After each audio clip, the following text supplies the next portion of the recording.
Video শুরু করার আগে তো সবাইকে অনেক অনেক থ্যাঙ্কস যারা আমার ভিডিও লাইক করো, শেয়ার করো, কমেন্ট করো, আর যারা সাবস্ক্রাইব করো, যারা দেখো আমার ভিডিও সবাইকে আগে থ্যাঙ্কস।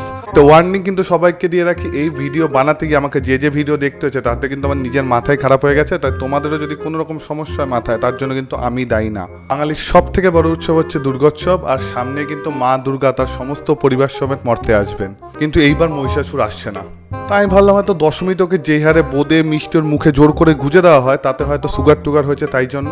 পরেও আমায় বললো যে না, ওর নাকি ভয় করছে। আমি বললাম তোমার আবার ভয় কিসের? প্রতি বছরই তো মা দুর্গার হাতে তোমার নিধন হয়, আর সেটা আমরা সেলিব্রেট করি। বললো এই বছর মর্তে নাকি এক মহা নারী শক্তির আগমন ঘটেছে, যার ভয় নাকি ও আসবে না। তারপর মহিষাসুর আমাকে হোয়াটসঅ্যাপে ভিডিওটা পাঠায়। ওরে মহিষাসুর, তুই চেয়ে দেখ, আমি তোর সামনে দাঁড়িয়ে আছি। আমি কে? চেয়ে দেখ, ভালো করে চেয়ে দেখ। আর না, এর কিন্তু শুধু এই একটাই রূপ না, এর অঙ্গে অনেক রূপ, অনেক ইতিহাসের চরিত্র থেকে শুরু করে কখনো বা ভগবান বা কখনো বা মহাত্মা। এই তো কদিন আগে আমি ইনস্টাগ্রামে দেখলাম যে উনি রাধা রূপে ঘুরে বেড়াচ্ছে। আমি তোদের রাধা বলছি রে। তোরা রাধে রাধে বল, রাধে রাধে বল। লোকে বলে কৃষ্ণকে ডাকলে নাকি কৃষ্ণকে পাওয়া যায়। আমি বলি এইভাবে কৃষ্ণকে ডাকলে কখনো সাড়া দেবে না ওর ডাকে। কৃষ্ণ কৃষ্ণ কৃষ্ণ। উনার ডাকে কৃষ্ণ সাড়া না দেওয়াতে উনি নিজেই দেখি বাড়ির উজালা মুখে মেখে নিজেই নারায়ণ সেজে বসে আছে। আমি নারায়ণ, তোদের শান্তি হোক। আর ভাবলে এত সুন্দর যখন মেকআপটা করেই ফেলেছি, তাহলে এই একই রূপ নিয়ে আমি শিব ঠাকুরটাও সেজে ফেলি।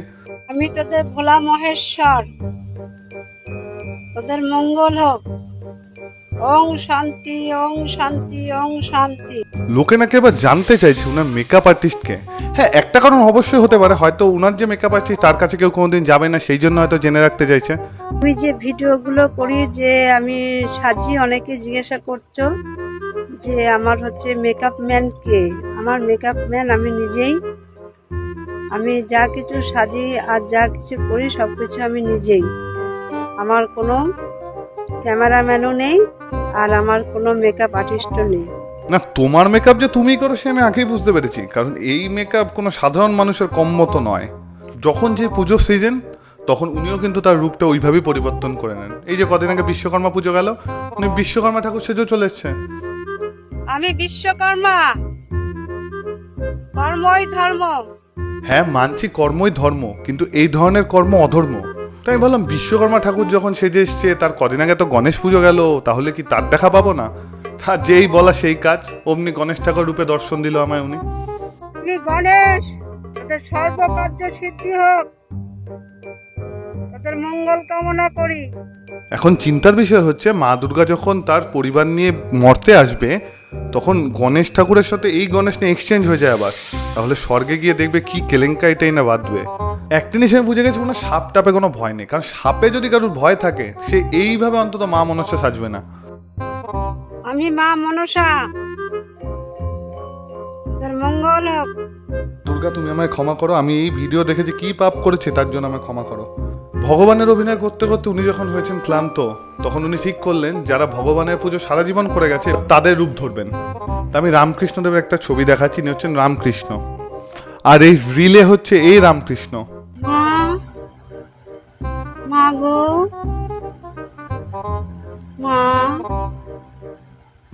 তোর অধম সন্তান আমি। দেখলে তো, মানে দুটো কম্পেয়ারে কোনো মিল আছে? কোনো, মানে মুখে একটু কালি মেখে দাড়ি বানিয়ে নিলাম, হয়ে গেল রামকৃষ্ণদেব হয়ে গেলাম।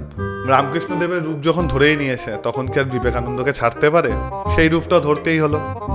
আমি স্বামী বিবেকানন্দ বলছি, ভুলিও না হে ভারতবাসী, দরিদ্র ভারতবাসী, মূর্খ ভারতবাসী, ব্রাহ্মণ ভারতবাসী, চণ্ডাল ভারতবাসী, সকল ভারতবাসী আমার ভাই এবং বোন।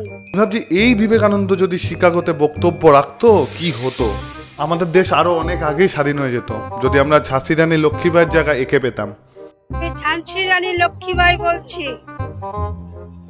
তোমরা সাহসী হও, বীর হও, যোদ্ধা হও।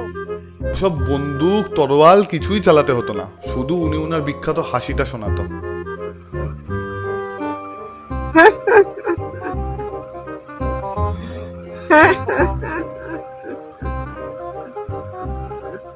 কবে সব ইংরেজ ল্যাজ গুটিয়ে ভারত থেকে পালাতো? এখন উনি রিসেন্টলি দেখলাম আবার ফিল্ম জগতের দিকে যাচ্ছে, রিসেন্টলি মিঠুনদা সেজেছে। I am a disco dancer.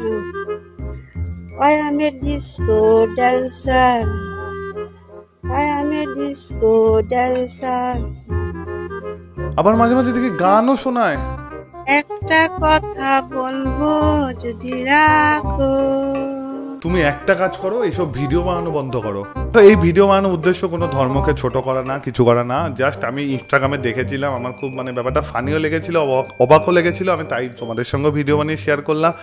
একে গিয়ে কোনোভাবে গালাগালি দেওয়ারও দরকার নেই, তাই আমি এর নামটাও মেনশন করলাম না। আর তোমাদের মতামত কমেন্ট অবশ্যই জানাবে, ভিডিও ভালো লাগলে লাইক করো, শেয়ার করতে পারো, আর চ্যানেলটা অবশ্যই সাবস্ক্রাইব করে নোটিফিকেশন বেলটা অন করে নেবে, নাহলে নোটিফিকেশন পৌঁছাবে না নতুন ভিডিও। ভালো থাকো, সুস্থ থাকো, দেখা হচ্ছে আগামী ভিডিওতে।